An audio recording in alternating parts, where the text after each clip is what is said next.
Welcome back to another edition of Irish Illustrated Insider. I'm Tim O'Malley, joined today by Tim Priester from South Bend and Drew Mentok from Nice in France. And pretty soon, Drew Mentok will be making his way to the Tour de France. That's next week, right, Drew? Yes, yeah, we're going to a stage on Tuesday, so looking forward to that.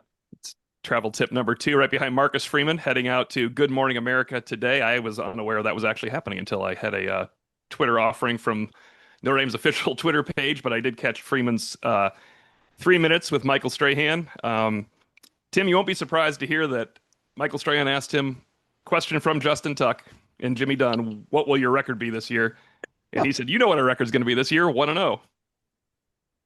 That was Well, I hope as an that ex-coach, you could as a Lou Holtz disciple, you could appreciate that. absolutely, and I hope that's absolutely true. That's not guaranteed, but I do like Notre Dame's chances in the first game of the year. And I think the one thing that is Miami supplemented with a bunch of four-star transfers, but I think I said this in the last podcast. I do think that there's a lot to be said for a chemistry of a football team, and Notre Dame doesn't have to have wholesale transfers at one position. They'll just plug and play a guy somewhere and then put him in with the position group. And so I think that's a huge advantage for Notre Dame against some of their toughest opponents. Miami and Texas A&M clearly are the two best.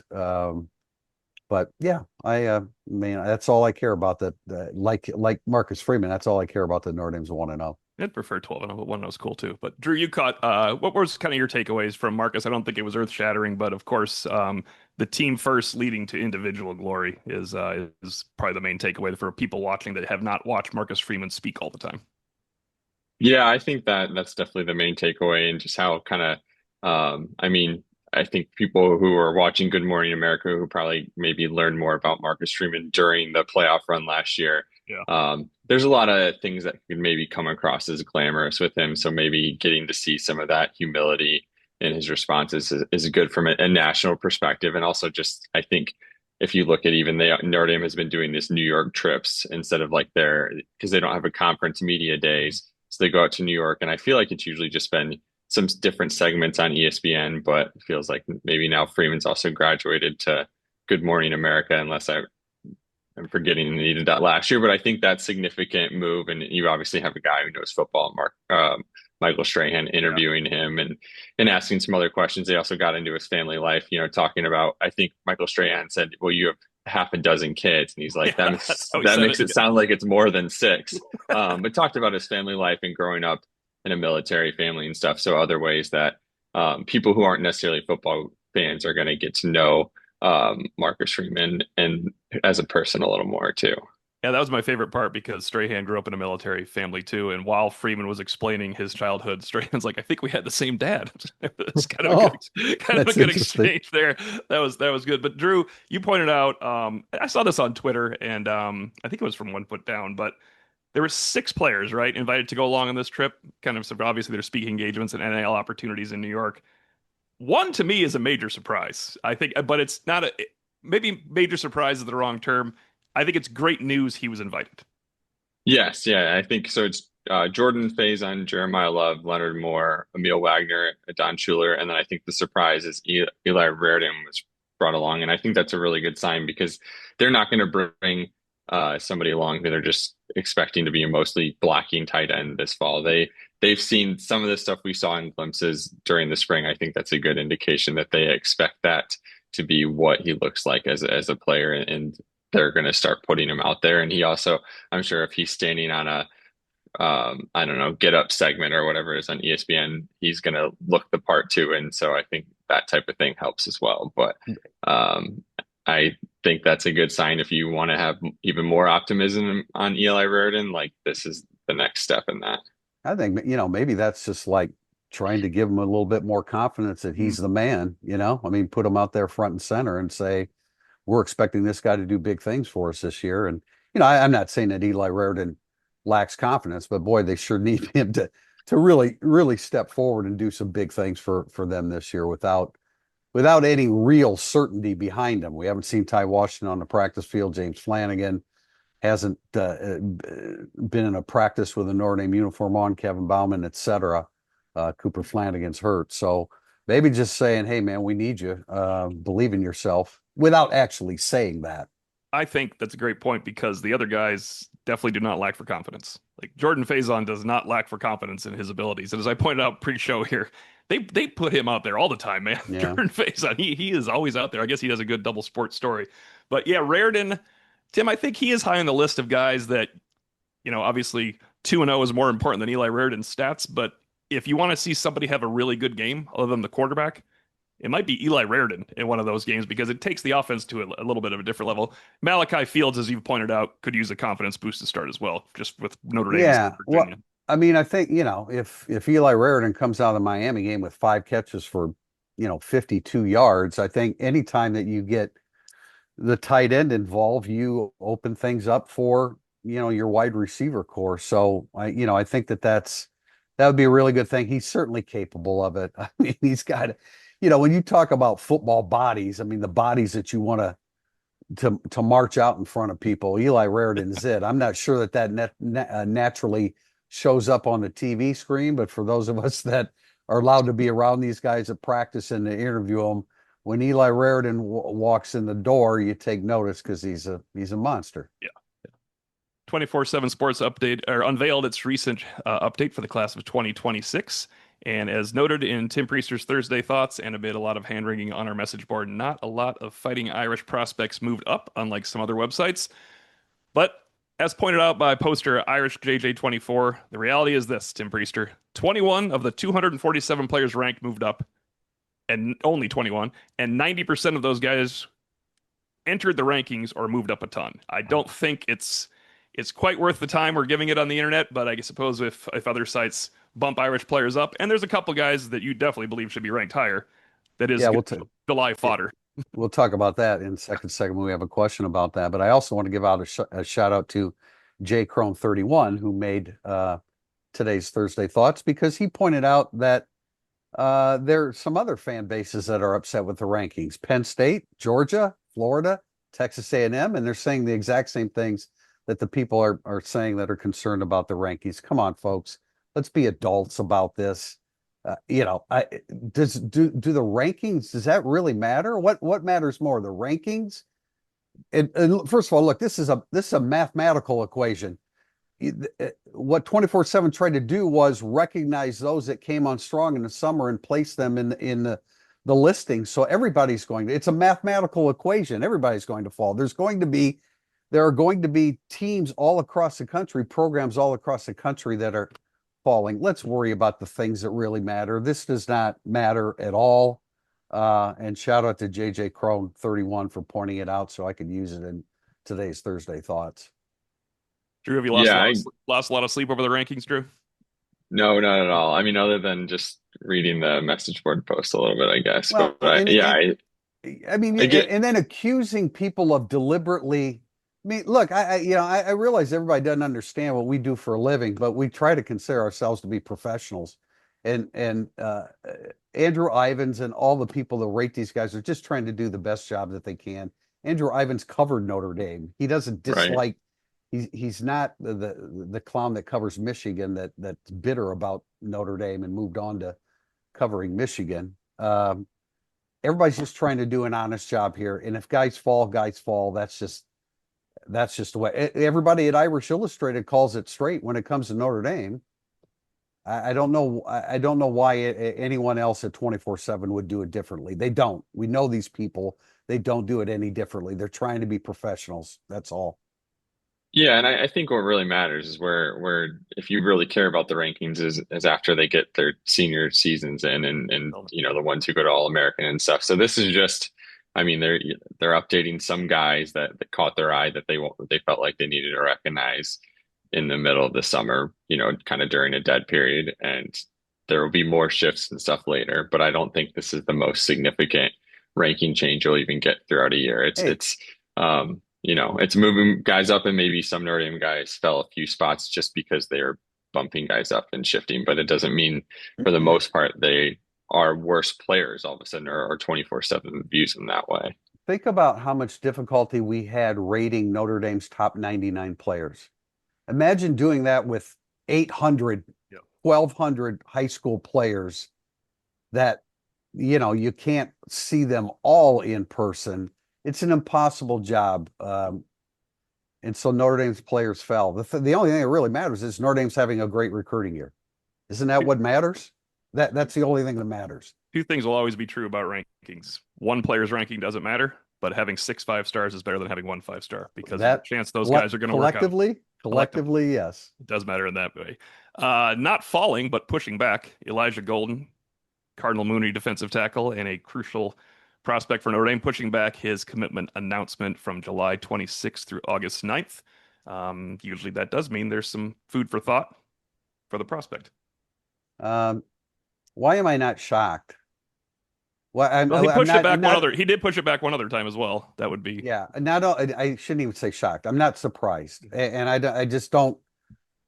I mean, I just have had doubts all along that Elijah Golden will end up in Notre Dame. He still may. I'm not saying that he won't, but all these guys, the string of guys that have set dates and have followed through and picked Notre Dame.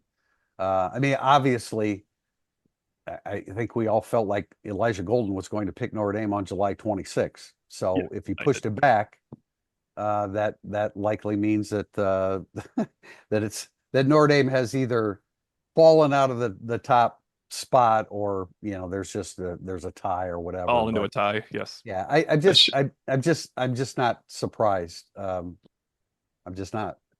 I should have looked it up before, but was he? I know in August he's going to announce on 24/7 Sports. Was that going to be the case in July, or is this maybe even some? Yeah, I'm not sure. I'm kind of wondering if he's to do the announcement live. This maybe made more sense for him, but maybe he was already that going could to. be. I'm not That sure could be, about and that. then I'll have to eat my words for everything that I just said. But I mean, Eric Thomas and Brian Alt would be able to answer that better for us. But I mean, look, Notre Dame needs them. They need a defensive tackle. I've essentially done my film review on him, and there's no doubt. And interestingly enough, I was going to quote Andrew Ivins in that film review because I totally agreed with Ivins' evaluation of him. The upside. I actually wrote down notes because I thought he wrote it. Ivins wrote it very eloquently. The upside for him is obvious, but he's got to bend his knees, man. You can't take everybody on, standing straight up and overpower people. And he has a lot to learn, but it's also very clear that his body and what he's capable of doing, he's capable of being a top 100 player in the country. Yeah, and I think that is a type. I mean, if you even look at the other defensive tackle they have in the class in last year's recruiting, they have some projects and stuff like that, but they don't have that blue chip kind of like, oh, this guy could really be special. And for as great as recruiting is right now, he would really feel like a need that they need for the future in a way that I don't really feel like they have holes like that anywhere else. It is a position where garnering the best talents is the most important. It's maybe the position where you don't find as many diamonds in the rough. You find diamonds in the rough that become very good rotational players all the time, like all the time. But who's the lowest rated defensive lineman that came to Notre Dame that became a diamond in the rough? I mean, Howard Cross wasn't high enough, but that's just obvious. He was a strong side defensive end candidate when he was coming to Notre Dame too. So I don't even know if he counts, but it is a position where I think the hand wringing of you got to be able to recruit the top guys, because that's what Georgia, Ohio State, Alabama, and Texas do. No doubt about it. No doubt about it. Looking to upgrade your wardrobe? Founded by Notre Dame alum Go Wang, you've seen ESQ's custom clothing on the player walk and all of your favorite players and coaches. With more than a decade of making the best bespoke clothing available, ESQ will help you look and feel your best. From a perfect fitting suit or sport coat, shirt, or bomber jacket, or that perfect tuxedo for wedding season, check out esqclothing.com and book an appointment to upgrade your wardrobe today. Mention Irish Illustrated and get 10% off your entire purchase. That's esqclothing.com. We'll be back with segment 2, Burning Up the Boards. Segment 2, Burning Up the Boards. Start with a question from JJ Post. It feels fair to say that the majority opinion among fans and media alike is that CJ Carr will be the starting quarterback this fall.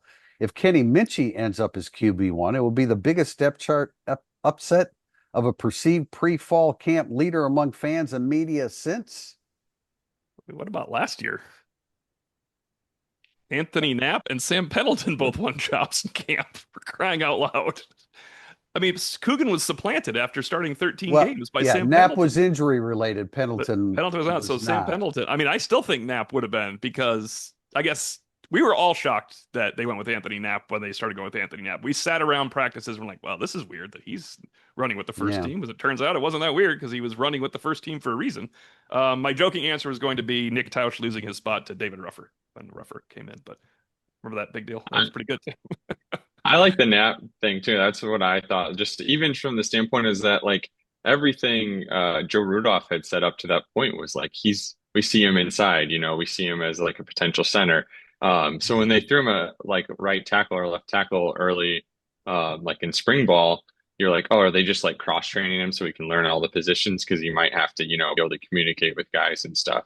So I thought it was like I didn't think tackle was anywhere in his future at all. And so for him to, I mean, Tosh Baker, I guess kind of understand why he wasn't able to win that job. But for true freshman who I didn't see as having tackle potential at all, to kind of take that job and start the first 15 games of the year is pretty incredible. And yeah, definitely not something I saw coming. Yeah, maybe JJ Post can throw out some of his ideas as well on the Irish Illustrated message board. But I mean, I think the whole idea of grad transfers, it's still only a few years that's been happening, and so not that I would say this is the biggest surprise, but you figured when they signed Rod Hurd II that he'd be the starting safety. And Schuler took the job. I went back and looked at last year's counting down, and Bryce was on top of Schuler being a guy that they were really, really excited about. And then, I think going into this year, I think Schuler has a chance to be a sensational safety. Tim, we talked about it. The missed tackle percentage. I imagine that that's the case many times that it's accurate. I just don't think that that's accurate with Schuler because a lot of times he's knifing through there, which leads to a team tackle as opposed to him getting a tackle. And I think that's a good thing. I don't think that's a negative, nor do I really consider some of those missed tackles. But that's the great thing about Marcus Freeman. Yeah, he brings a guy in to start, but if there's somebody better, that player is going to start for him, which is a trait that I think any player can appreciate. The best player can win the job. And if it's a true freshman or a redshirt freshman like Schuler was last year, then they're going to get the job.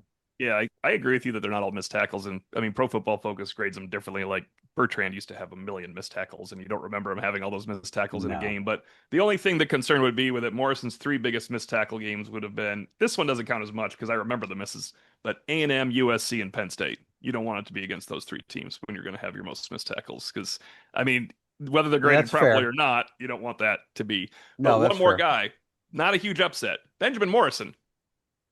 He didn't start the game against Ohio State, but he played 82 snaps and he supplanted Clarence Lewis in one, or he might have started. He just wasn't listed as a starter. I know we watched him in camp and knew he was really good, but from beginning of camp, you never would have said, well, Benjamin Morrison will unseat 3-year starter Clarence Lewis, even though he's a lot better. He just didn't think that would happen. By the way, 2 of the biggest losses in Syracuse's secondary from last year are Clarence Lewis and shoot, Bellamy? Jaden Bellamy. Yeah, Jaden Bellamy. Yeah. So that tells you where Syracuse is. Speaking of which, IrishB asks, as you look at our opponents next year, give us 1 offensive, 1 defensive, and 1 wild card player that scares you most. Go ahead, Drew. I misread the question. I thought it was 1 offense, 1 defense, and then a player. You can read the question any way you want. I said, yeah. I mean, if we're going Miami offense, that's what was my pick. And I mean, I still think back. I know he had a down year last year, but I mean, he was considered potentially like the first quarterback off the board coming into the year. There was a lot of hype around him. I mean, I still think he's pretty scary if he can kind of figure things out. And we saw what, Miami was able to do with kind of their offense and a first year quarterback in it last year too. So I think that's who I had for offense. The Texas A&M defense, I mean, I think you still have the year 2 under Mike Elko's return and what they still have a lot of talent there, even though they lost a lot on the defensive line. And the wild card player is still Jaden Mayava. I mean, you take out some of those interceptions he had late in the year against Texas A&M and Notre Dame, and like his numbers were pretty, special, and he's putting up a lot of yardage, throwing some touchdowns, and if he can kind of get rid of some of those mistakes, he's a player who I think could surprise me and make USC better than I think they might be this fall. Priester? I have, well, having gone through everybody's position, I have a lot of names. But I mean, the You first get one, one each. yeah, I know. It's difficult for me to do those kind of things. But so my offensive player would be Casey Concepcion, the Okay. transfer from NC State to A&M. He's a game breaker. You know, if you look at his stats, though, I mean, he doesn't necessarily have big game breaking stats or, games where he had 200 yards receiving and, 3 touchdowns, those kind of things. But he's an exceptional athlete. And when it's opening game of the year, that concerns me a little bit. I have to say that one of the best defensive players on Notre Dame's schedule that I saw film on that like jumped out at me was Kyle Lewis. They list him as a star, he's a linebacker for Pittsburgh. He's exceptional. And my wild card is Carson Beck because there is the injury situation. But here's the thing with Carson Beck. Notre Dame, if Notre Dame puts pressure on him, yeah, I'd like Notre Dame's chances against Miami and Carson Beck. And that's the case with most quarterbacks. But if he has time to throw, like if Notre Dame's pass rush is not up to snuff in the opening game and Carson Beck's healthy and has time to throw, he concerns me. That's how he put up huge numbers in 2023. And then I'm not really sure about 2024, whether he put pressure on himself and tried to force things or whatever. He threw 12 interceptions, which is too many. But a healthy Carson Beck with time to throw it's a big damn concern in the opening game of the year. Yeah, mine, I tried to push a little bit. I couldn't get away from Miami completely because you've made the best point. It's the opening game of the year, so the concern is, of course, being able to handle it. I think Reuben Bain Jr. off the Ruben edge Bain's very good. is just because there's an offensive line in flux too for Notre Dame. Just, I mean, you're saying it's an edge player. It's not always coming straight off the edge, one-on-one against Wagner and Knapp. There's just splits packages, and he's a great athlete. Yeah. It is not always that just coming off of an edge for that. Offensively, just to push it down the schedule a little bit, I went with Taylon Green as my kind of wild card player because when he's on, and when he's not, Notre Dame will beat them handily. That's how I would look at that. Would be the wild I think card. that's a great point, Tim. I mean, he's the kind of guy that, again, I mean, we're expecting Notre Dame defense to be Notre Dame defense that we're familiar with 23, 24. I think they got a chance to be great again, but a new coordinator, you don't know those kind of things. But yeah, Taylon Green, Notre Dame couldn't make him have a really bad day. Hopefully by game 4, that's definitely the case. Right. But he's capable. He's the film on him from last year's really exciting stuff. Our next question from Fitball. He asked for John Bryce, but I researched this for you guys. Is ND entering into multi-year deals with verbally committed prospects as do USC, Texas Tech, and others? If not, are they entering any sort of binding agreements with these verbal commitments prior to signing day? And do you have any insight into the buyouts? I don't have insight into the buyouts because I did ask a colleague that shall remain nameless, and they do have entered 2-year deals with prospects. I think you absolutely have to do it, and Notre Dame's done it. The 1-year deal was a thing of the past. The no-year deal was a thing of the past too with prospects. So the answer is yes. And he did want Bryce to fit in the words Absher and throw game. That doesn't count. But if you guys could figure out a way to put throw game in there, you know what? The next CJ Carr coming down the pipeline, the throw game will be crucial, and you got to secure him with the 2-year contract. Well, I don't have anything to add to those. Well, I do. I'm going to say Vallejo, and I'll just say that because people love me talking about the Michigan commit. You could get a 2-year contract out of it. It's perfect. Sorry, that was one that was for Bryce, but I figured I did get an answer from a colleague, so thought that was important. All right, question from Maiden Child 19. Since the nullified greatest fake punt play ever versus Virginia was brought up on a recent podcast, it made me think of the flag of Rocket's 91-yard punt return versus Colorado. I was standing on the field directly across from Rocket when he received that punt. Okay. Oh, from Rocket, not from like the end zone, from Rocket. No. That's cool. Right across from Rocket at about the 10-yard line or wherever that was. You remember what he did? Do I remember what he did? No. He gave a thumbs up.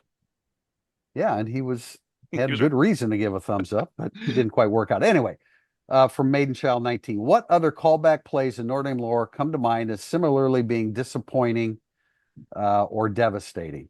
Disappointing being Virginia, devastating being the Colorado Orange Bowl. Good point. That's a good point. I think there was a 2014 Florida State end of that game is the first one that came to mind for me.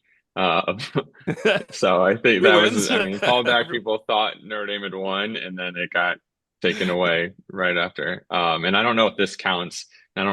Honestly don't remember all the details of the Bush push, but at least there was a moment where the clock read 0 and Notre Dame was winning on the scoreboard. Maybe not quite a callback, but also another instance where I know that was gut wrenching for all the Notre Dame fans out there. So, is that what you were going to pick?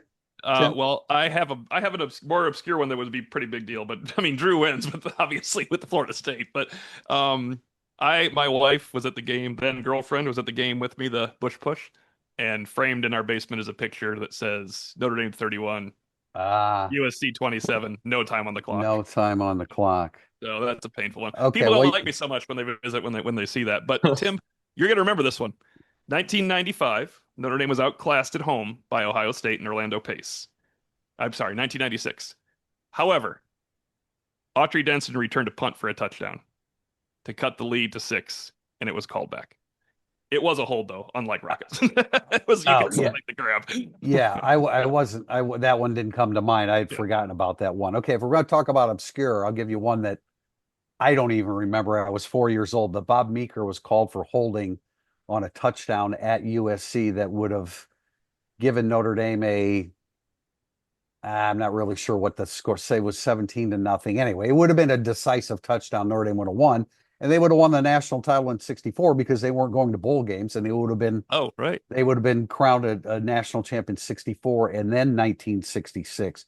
But the one that came to mind was definitely the Florida State one, and the reason I did this is because there is a photo out there of me quietly, didn't say a word, didn't cheer or anything, but I was. You pantomimed one to the side of the end zone, and I just did that, and it signal count. touchdown. Yeah, it didn't count. Tim Priest, another obscure one, and this is be good for the older fans. Was it Michael Harper that fumbled on his own 2-yard line going in to beat USC? That wasn't a call, I guess, but Drew, USC, Notre Dame, 1982. Running back on USC so clearly fumbled before landing in the end zone that the South Bend Tribune, and I have not been able to find this picture on the internet, had the front page had a picture of him in the end zone with an arrow pointing to the ball coming out. He fumbled yards before the end zone. Yards before, and they called it a touchdown. So that would probably be one of the bigger ones. There wasn't quite as much at stake in 1982 for Notre Dame, but was not as big of a deal. The Florida State one. That was that really hurt Brian Kelly too, and he was fuming post game in that tiny little area where you interview the coaches at Tallahassee. And I actually think he composed himself pretty well because he was shakingly mad. He was shaking. And he said, gosh, Tim, I'm so mad. I can't come up with the reporter's name, but you'll know. Brian Kelly just walked in and said, we need to make one more play. And the follow-up question immediately was, did you make that play? It's the best follow-up question I've seen or I've heard, and then Kelly went off because they did make the play. But I'm going to remember the day before this ends. This a reporter that's not around us now. Yeah, I'll get it before it ends. Yeah, I've worked with 582 reporters. Right. Our next question comes from Formikatim. I think might have to change his handle if he wants to get back on the show. Riley Leonard was incredibly successful on 3rd and short, almost always by running. I would say almost always by running is accurate. Might we see more Wildcat this year in 3rd and short? I know that generally means when the QB runs, it's more successful because there's a threat of the pass. But by the end of the year, everyone knew Riley Leonard was going to run. So can ND be as successful in Wildcat as they were with Riley Leonard on 3rd and short? Yeah, I mean, probably not, but I think it's a great suggestion. And, Jeremiah Love's a great candidate for it. I don't know if you go to Kedron Young in that situation and tip it off, but I think it's a great idea. I think that we underestimate I don't know if I just think in general, the amount of times that Riley Leonard bailed Notre Dame out in 3rd and short situations. It wasn't automatic, but it was, when you consider how many of those can be 50-50 propositions. There were long stretches of games where that was 80-20 in Notre Dame's favor, and that was huge. And that, I mean, you want to talk about changing the outcome of games and changing the flow of games. 3rd and short, 4th and short. Sam Hartman, Ohio State, those Oh, kind I of mean, things. Riley Leonard was phenomenal with it. Yeah. Yeah. Here, I do think if, assuming, CJ Carr wins the job like we seem to all expect, like this is where he kind of when he throws on the move, he seems really accurate in short area or short throws. Like I think in the blue gold game, he had that short, like 2-yard touchdown pass. I think it was to Elijah Burris, like just kind of rolled out, flicked it in. And I think those type of things were an area where Riley Leonard really struggled that I think CJ Carr could potentially thrive. So I do wonder if they do a little more where they get him on the move and then have an option for him to throw and stuff like that instead of maybe like the straight up wild card. That can, even though he's maybe not using his legs to pick up those yards as often as Riley Leonard did, they kind of get him in positions to pick up short yardage in a way that suits his skill set. And then if it's Minchey, I mean, I think he seems to be a much better athlete, so he could potentially do similar things to Leonard. But even that would probably be a stretch in his first year as a starter. I hate Wildcat generally against a good team. I mean, I think you could wear down 6 teams on the schedule by every time it's 3rd and 2, do Wildcat with Jeremiah Love or Aeneas Williams or whoever, I don't use Price because he's not the short yardage guy usually, but if you put a blocking tight end in front of Jeremiah Love against Syracuse and other teams, it's a first down. It's a great question because I do think you have to. Riley Leonard was unique in the ability to pick that up. He was just so strong.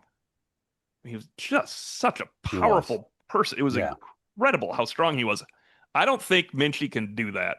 I think he can run fast, but I don't think many people can do that. Yeah. Yeah, it's Drew, I think in a recent podcast I mentioned about I think that CJ Carr is going to be very accurate in the short game, and that is taken for granted, but it's a completely different kind of throw. It takes finesse, it takes touch, and there are a lot of great quarterbacks that are inconsistent, or there are a lot of good quarterbacks that are inconsistent as at doing that. And I think that's a good point. I think that will be a weapon for Notre Dame is his accuracy and his timing in the short passing game. Tim Priester. You meant the short throw game, right? To make it more accurate of it. I have not used that term, but I can incorporate it if short passing game, short throw game. There we go. All right, long question, hint, long question from the THEEE. We are at the over analyzed stage of the proceedings, so please help me out. Are we overestimating the ceiling for the offensive line and QB and underestimating the starting floor? A first-time QB in college football needs no explanation, but Notre Dame's offensive line will be comprised of 3 guys coming off significant injuries or an injury-laden year, a second stringer with no major starts, a top right tackle, and an inside combo that hasn't worked together. Talk me off the ledge, but this seems like a bad mix. It's not a wonderful mix. It's a better mix than they had last year going into the Hornets' nest with the very good defensive line of Texas A&M, though. And that group held up very well. It's not perfect. It's not a great situation that they're not. As soon as Jagisa got hurt, it just moved things around a little bit for me. I mean, I like Absher. Charles Jagisa is my 3rd ranked player on the football team. I think if they stay healthy the rest of camp, you can jump off. You don't have to jump off the ledge. We'll talk you off the ledge. If they don't stay healthy the rest of camp, those first 2 games can be tough to. Just takes one play to mess things up. Yeah, I agree. I mean, you're right. It's not the 2020 offensive line where you have a bunch of guys coming back that you know have like NFL potential and a ton of experience, but you have a lot of pieces that are talented and I mean, they lost 3 interior offensive linemen to the transfer portal, have another guy get injured, and you still have a guy like Sullivan Absher there to like plug in, who was already, thought maybe he could have a chance of competing for the center job too. So I think there's still a lot of reason to be optimistic. These are all like really talented football players, and they finished as a semifinalist for the Joe Moore Award last year. We think they can do even better than that this year. And I mean, we don't know how CJ Carr or Kenny Minchey will react, whoever starts in Miami, if the fans are as crazy as we think they are. So there's definitely reason to like be concerned if you want to focus on the worst case scenario. But I think we've also seen how Marcus Freeman gets his team and even his young players ready for some of those big games and big moments. So I don't think you need to be standing on the ledge, I guess, at this point. There are reasons for being concerned if you want to dwell on those, but I don't necessarily think they need to be at the forefront. That is the most negative connotation evaluation of this offensive line that I could possibly Well, I think he was think of. trying to find the That, negative in it. You know what I mean? Like well, we're all so happy that, yeah, that he did a great job of that because I mean Ashton Craig's going to be Ashton Craig again, and Billy Schrouth's going to be Billy Schrouth, and Sullivan Absher isn't Charles Jogusha, but he's going to be a very good football player that's 6'8", 328. Okay, Wagner, he gave a shout out to Anthony Knapp. I mean, he played in the blue gold game. He's had all summer. I mean I think injuries from with Knapp, Tim, coaches love Knapp. Like we should point that out. Everybody that's always looking to move him, the coaches love Anthony Knapp. I mean, and opposing coaches like Anthony Knapp. It's Hey, there's like 130 teams out there that would love to have Notre Dame's offensive line situation, even without Jagusa going into Miami and in the A&M game. I agree. There's some chemistry that needs to be developed, but there also needs to be some perspective here. There's some great players on Notre Dame's offensive line, and I said this when before Jagusa got hurt. But I mean, that's a Joe Moore Award candidate finalist going into the season. I still expect it to be that. You don't block everybody every week. You can't.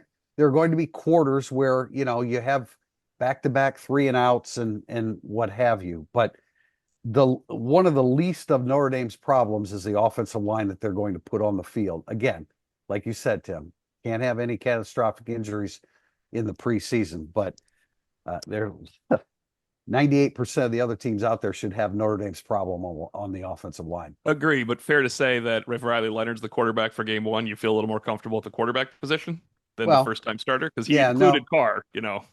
no doubt about it. I did write today that just an aside, there are some secondaries that you love having young quarterbacks going against you this year because there's some bad ones. Games, Arkansas's bad secondary. A lot of this is contingent upon your pass rush, et cetera. But there are 5 teams, and force you to go read it, I guess, My that have takeaway. terrible secondaries. And so if you're going to start a young quarterback, it's a decent schedule to do that against because almost half of it is against teams that were poor against the pass last year, and in some of those instances, they lost key players from their secondary. Also remember that, and this I can say without equivocation, Rudolph had the best year coaching a Notre Dame offensive line since Joe Moore retired. And it's not close compared to what he had to go through. Yeah. 10 different starters playing 16 games, the last 4 against 4 of the best defenses in the country. Yeah. They have Joe Rudolph as their offensive line coach. He's pretty good too. Yeah. Question from IrishA2. Which star player would surprise you the least if they regressed in 2025? And he lists 4 players. Really good players. Yeah, Leonard Moore. Yeah, I'm going to cry foul with the question. Leonard Moore, Adon Schuler, Jeremiah Love, or Emil Wagner? I went with of these 4 players, Adon Schuler, just because he has to kind of step up in more of a leadership role, and he's not playing alongside Xavier Watts, who is somebody who even I remember last year, I think it was after the Northern Illinois game, one of Northern Illinois' big plays. He talked about a mistake he made on like not anticipating where a block would be further down the field, and that caught him up, and he felt like he could have made the tackle 20 yards downfield. But he was just always thinking on how I make up for others' mistakes and where and stuff like that. And I think that's got to kind of become Schuler's role a little bit more, or at least taking on that leadership. And he won't have that player to, if he does miss a tackle and go for the big play, Watts may not be there to help make that not be so bad or anything. So I don't necessarily expect any of these 4 players to regress, but if I had to pick one, that would be the one. I agree for the same reason. And because I can't possibly pick Jeremiah Love for something like that. His only regression would be injury if all of a sudden he doesn't injury and 3 losses, and all of a sudden Jeremiah Love would rather play in the NFL. That's basically the only way he can regress at this point. I mean, it happened to great players like Kyle Hamilton's last year was not his best year because he got hurt. Benjamin Morrison, same thing. So Schuler's my pick, and I would want to use this moment to say that Leonard Moore was not good last year. He was great. He was not great for a freshman. He was great. If he regresses, something happened because that dude, Yeah. he also knows his weaknesses. Like he talked about the same thing. We probably put this in a film review, X things to say, like, he does give up slants once in a while. So maybe we got to watch that against Ohio State after the year because you can't touch him on outside throws. He's amazing defending the boundary and the back shoulder fades. He even said, he's like, yeah, I got to work on, give up the slant once in a while. I was like, I like that guy because he agrees with me. Yeah, I would have to pick Schuler, but there's a caveat with that because I'm picking Schuler because Watts isn't there, not because I really think that Schuler himself is going to regress. And Drew, you make you make good points about, him having to take on a bigger role. But I think, we've been around Don Schuler enough that, I'm confident he's going to be, he will be ready to take on a bigger role. Now, can he handle that without Xavier Watts next to him? That's a different story. But, I don't expect any of these guys to. Yeah, well, he listed four of the top 7 players on the team. Yeah, exactly. Only injury really can prompt these guys to regress, and that's not even regression. That's just an injury. Yeah, and Schuler's the only one who's like elevating his spot within his like position group. Like Love was the feature back more when he, took over as a full-time starter, was their best cornerback. Wagner was their best, tackle, and I guess throughout the year, best offensive lineman. So Schuler does have to elevate in his position group, and the other ones technically don't. We know they can do it when they're the featured guy. Don't you guys think he will? We know his personality well enough that don't you think he'll step up and do that? If I had to pick a top 15 player to regress, it wouldn't be any of these 4 guys. It wouldn't be Knapp either, though, because I just think Knapp will improve. I think Knapp got battle hardened. I would not pick him as a. I'd like to look. That's a good question when we get down to that top 15 because someone will. Someone always does. It's not all roses all the time, especially at Irish Illustrated. We know they're not all going to be better. There's no way they're all going to be better. It doesn't happen that way. Go back and look at last year's list. You'd be like, ooh, we had him in the top 15, and then that's why. We have a question from good friend Daniel Dixon, and it is, if you were given the opportunity to attend the entirety of one position group meeting, which position group would you pick? Would your answer be different if it were during camp versus during the season? Yes. Go ahead, Drew. My question, I would have 2 different ones, though, because camp is an intriguing thing to me. Yeah, and I did. I said during the season I would pick quarterback. I think that would give you the most insight into the offensive game plan, and you'd probably glean the most from it. But I think during camp, I would pick Mike Mickens' room.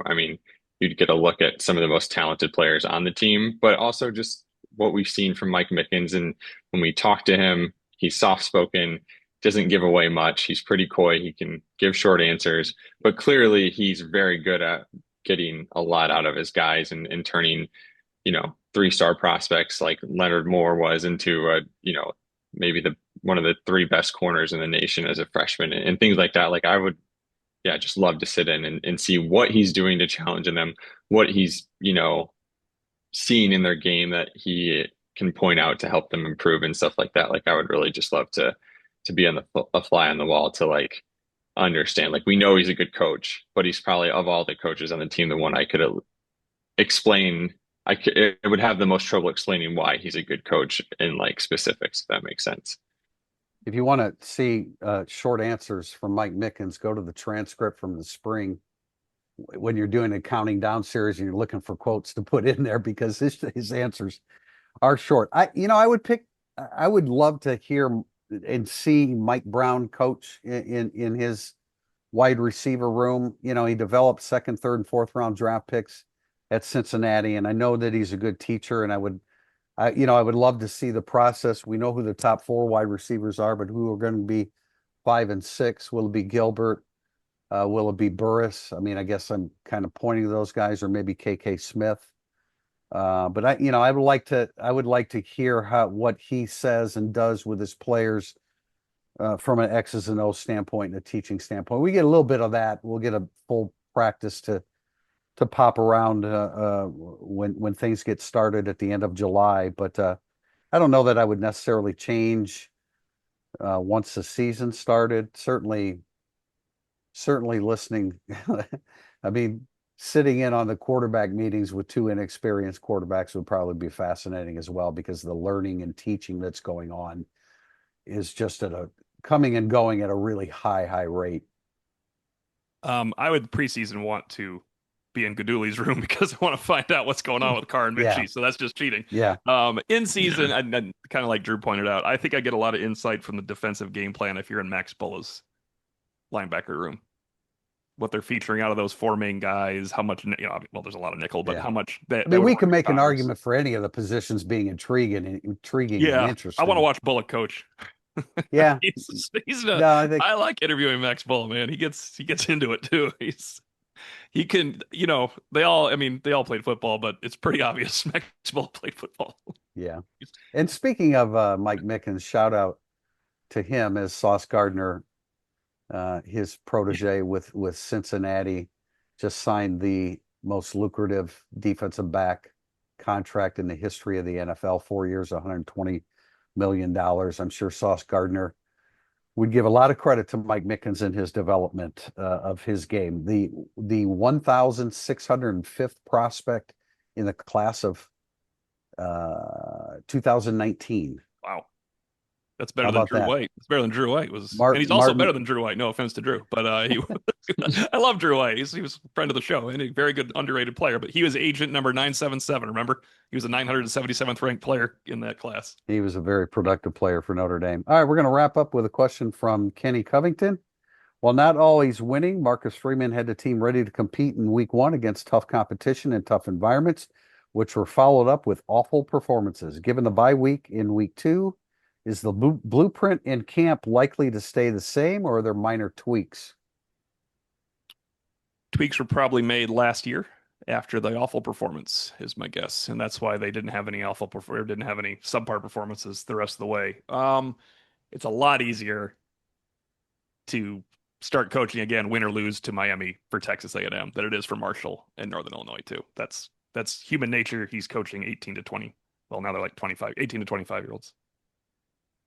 Yes, yeah. Yeah, I don't know that there'll be significant tweaks. I mean, especially just they're going to have, 2 weeks to a degree to prepare for both of those teams. I think the one thing with having such an early bye week, I'm sure maybe there might be a day of rest in there or something, but they'll probably be able to, they're not going to need the rest they would if this bye came in October or something like that. Like they will probably use that to prepare for A&M maybe more than they would with a later bye. So that might be a big boost for Notre Dame in something that I guess is slightly different than it would be otherwise.